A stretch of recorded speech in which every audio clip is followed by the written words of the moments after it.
Thank you very much for that, Skye. It's great to be back here in Nevis Radio, and we're looking forward to this whole week being able to be in the booth with you and to be able to share to you who are in the drive-in show for Nevis Radio this morning. So what I've got for you, my friend, is this. Stay curious. Learn to listen and listen to learn. Let me say that again. Stay curious. Learn to listen and listen to learn. When you meet someone new, or even someone who is just part of the regular day at work, or a character you meet in sort of the dance of life, I mean, they have been turning around the sun with you for a while now. And I think that's enough distance together to open your mind, your ears, and your eyes to learn a thing or three from somebody else. I'm a borderline extrovert, but I feel if I'm in a conversation with a fellow human being, there's something I can learn from that person in front of me. I enter, in fact, that conversation with that thought. I like to ask questions, listen to their words and emotions, and then listen closely. Questions like, what have you done since then? Or what impact has that made in your life? Or has it made more of a positive or a negative impact, being the son, daughter of a teacher, or whatever the challenge was or is? And of course, being ready to let them finish the full dialogue that ensues.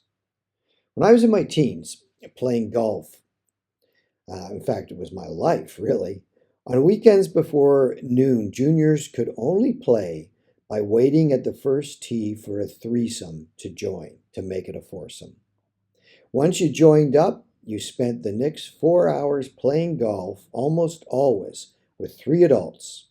And I came armed with 2 questions I liked to ask the group throughout the round. The first one was usually in the first few holes. So, what is your best secret playing golf? Well, if you're a golfer, that question is a great question and always so much fun to listen to and interact with. In the second 9 holes, I asked about life. So what is your secret to life? I mean, if you had one thing that you've learned in life that you could pass on, what would it be?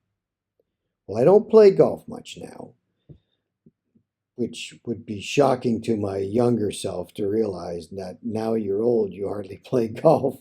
But I have stayed curious. And being around a good part of this world that is still spinning around the sun, asking the same types of questions. If you had one thing that you've learned in life that you can pass on, what would it be? Sometimes it's just a good joke, the answer. Or sometimes it's deadly serious. Or sometimes it's strong advice of what to avoid. Or broken-hearted stories for those who live with painful regret and unavoidable brokenness. And surprisingly, many times it is quick and precise, like they have always been waiting for someone to ask. I can't say I have ever had an angry response. Usually it's something like, well, that's a good question.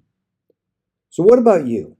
On January the 19th, 2026, if you had one thing that you've learned in life that you can pass on, what would it be? Tomorrow, I'll talk about Mr. Brandt, who literally changed my life with his answer. And I guess that's the point with staying curious. It keeps you teachable and open and a potential friend to all you meet. Thanks for listening and keep looking up.